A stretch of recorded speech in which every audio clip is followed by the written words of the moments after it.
Hello everybody, welcome to Percussion Axiom TV. I am your host Tom Burritt, and this is episode number 71. I just got back from an awesome trip for the Southern California Percussive Art Society Day of Percussion, and just wanted to say a quick hey to all those guys out there, all those new friends of mine that I made out there, and had a great time with Peter Erskine and Michael Carney. It was a great day. Dave Gerhardt, thank you so much for having me out there. It was an awesome event, and you're doing a great job, so I really appreciate that. Over the past several weeks, I've gotten many requests to kind of talk a little bit about my warm-up routine, and also that was sort of the focus of my clinic that I gave at the Day of Percussion in the afternoon. So I thought, I've covered most of these areas in the show before, back in episodes 4, 5, 7, 10, and 11. It took me more episodes. I'm going to try to jam everything into one here. So if you're curious about one of these ideas, I'll probably go into it in more depth in those previous episodes. But I've been getting a lot of interest in kind of wondering about what I do as a warm-up and what that looks like. So today's axiom is killing many birds with 4 sticks. Now, I know that's kind of wacky, but that's just to build on that popular idiom. With the idea behind the way that I play and the way that I warm up when I play is that we want to try to cover as many different fundamental things when it comes to playing for mallets and marimba in general. And so, I devised these 4 or 5 exercises that I will leave at the, let's see, on my Thomas Burritt page, so thomasburritt.com, click on free stuff, I'll put it there. It's somewhere else on the site, kind of buried, and I've been meaning to change that, so I will do that.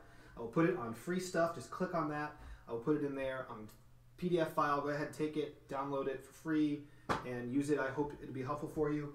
I will also try to post it at Drum Chatter, because this post will go up there probably Sunday.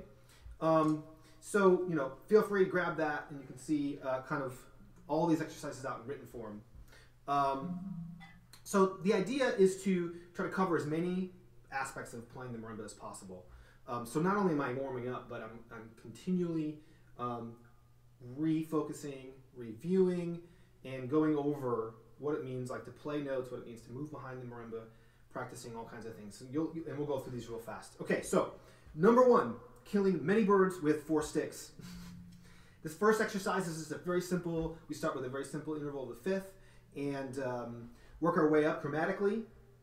For me, in the way that I play, I practice how I stand here, my posture, shoulders back, sort of rotate the hips forward, stick the gut out a little bit, or stick the butt out, however you want to think of it.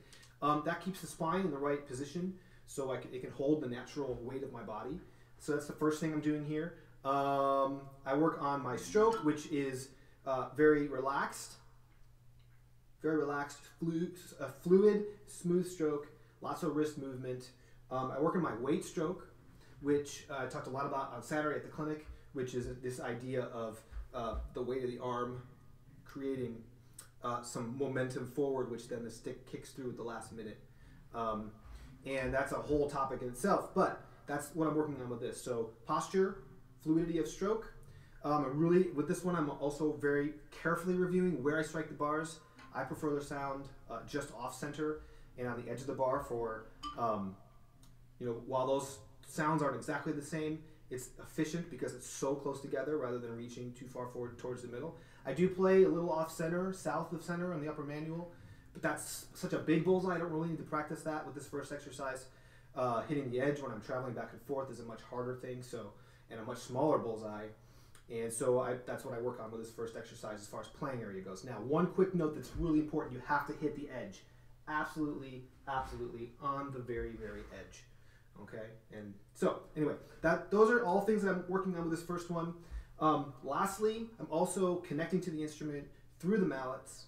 Okay, we don't touch our instrument, so this is my best opportunity to really get to what it feels like to connect to the instrument through the stick. So relaxation helps me do that, of course, but I'm also really listening. I'm also focusing my mental energy into transitioning from whatever craziness just happened in my life to transitioning into, okay, I'm going to play marimba now. So here's the first exercise.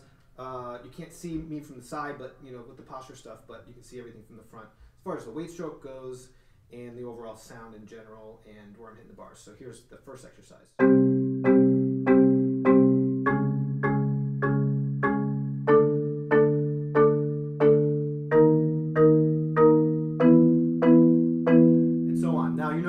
that I'm not going too fast. It's just a real relaxed tempo, one that I can recreate this sort of bounce the ball motion, and really work on this idea of a wave stroke, following through with the arm and bringing the wrist and slapping the velocity down right at the last minute. Okay, just one more time on that.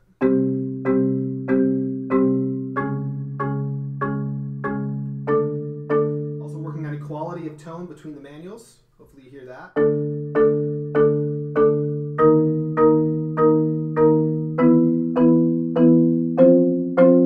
Also using pretty much a full stroke, so to really sort of build some muscle if I'm out of shape a little bit, and to just kind of make a full stroke at it, so I'm really kind of working the larger muscles of my arms and my body, since this is sort of my first exercise.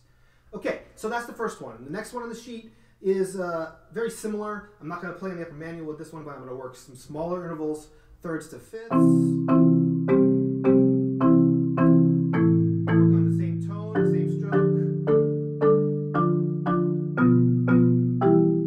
As I'm rotating now to create these intervals, okay, I'm trying to do it very smooth. It's not like get over and pump or push. It's very relaxed, bounce the ball. The same motion as the first one, the same tone quality as well. So I'll practice that up and down. And that gets some of the smaller muscles in my hand some workout as well. Okay, so that's number 2. Number 3, actually 2B, which isn't on there. I do a similar exercise, but I move by step. It's not on the sheet, but I do this one, and I should just add it, I suppose. But similar exercise, but I move my step. To get to the second, focusing on moving 2 mallets this outside, and on the way down, I do it this other way here, down here. Sorry, if I get the right notes.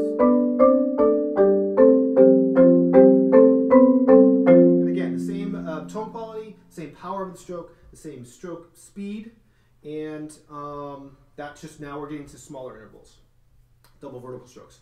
Okay, number 3, very important. Number 3 and 4 are the what I call the mirroring exercise. So we're going to go out, in, out, in. Use the same ideas from the very first exercise where we're hitting the edge of the bars.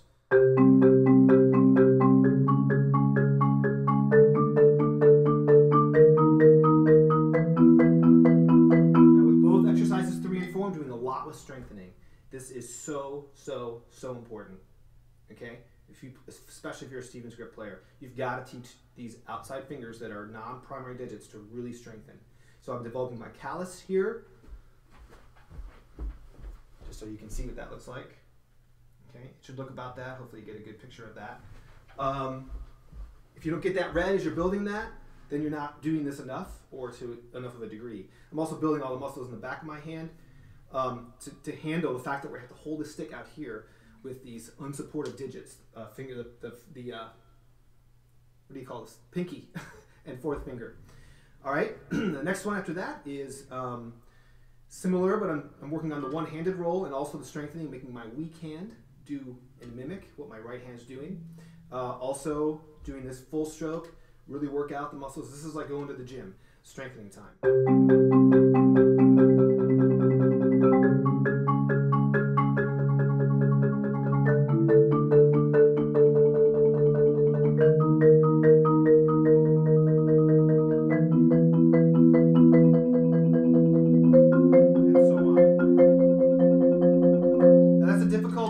Thing to try when you first try it, but if you really push it, if you really build that muscle, if you have to tell your hands that they need to get stronger, and the only way you can do that is by pushing them to the point where they're pretty tired.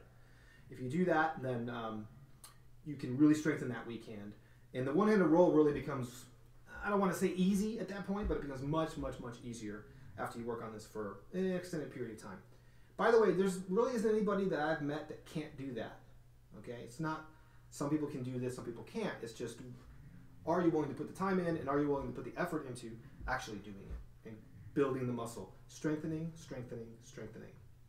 Okay? All right, now the last one, the arpeggio exercises.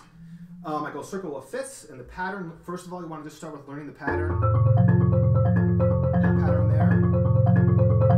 With this exercise, exercise, we're moving. This is what this exercise is all about, moving, and what my feet and my body do when I do that. Okay, so we'll start with the feet. Rarely do I want to shuffle like this when I step or move.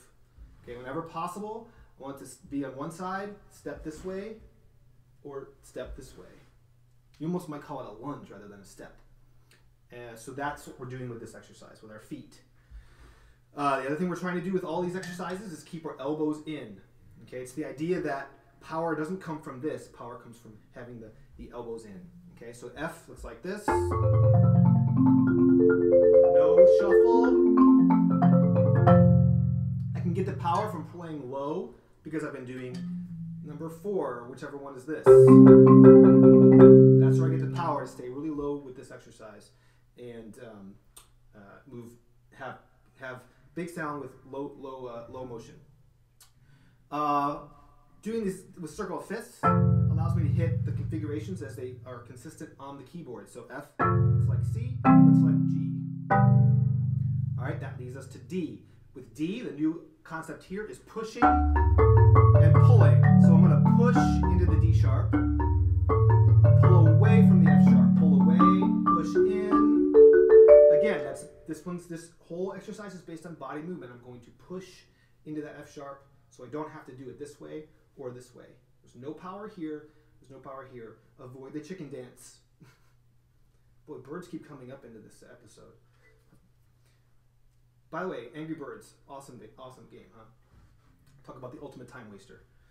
Anyway, so pushing and pulling, we do A next. It lays just like D. Push into the C sharp, pull away, push, E, same way, push into the G sharp, pull away, stepping only one time.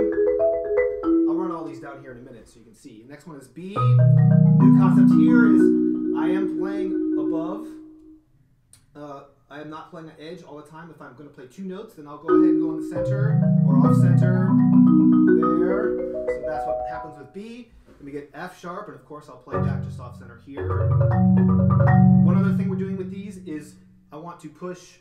I can hit below center and above center here, below center and above center here. That gives me the ability to reach and not have to be in front. Okay? I use this all the time when I'm playing. It's about being efficient. You don't always have to be in front of the note, especially if I'm only going to play it once, like this one. Okay, so that's an important concept. Then we do C sharp. Push. I'm going to play in the middle here because that's where I'm staying. Pushing, pull. G sharp is next, and then D sharp or E flat. Those all lay the same. Then we're back to B flat, which is a little bit of an oddball, and we're back to F where we started. So movement, body, position, strengthening to stay low. I'll run these all through for you so you can see how I would do them in real life.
Really quickly went through that. That's my warm-up exercises. Please leave me questions and concerns at thomasburritt.tumblr.com. We are out of time, so I'm sorry how fast that was, but there it is in a nutshell. Watch those previous episodes if you want more information. And the question of the episode is, I want to know your thoughts on what you do, because I'm interested in that. I want to know what you guys do. Thank you so much for watching, and we'll see you next time.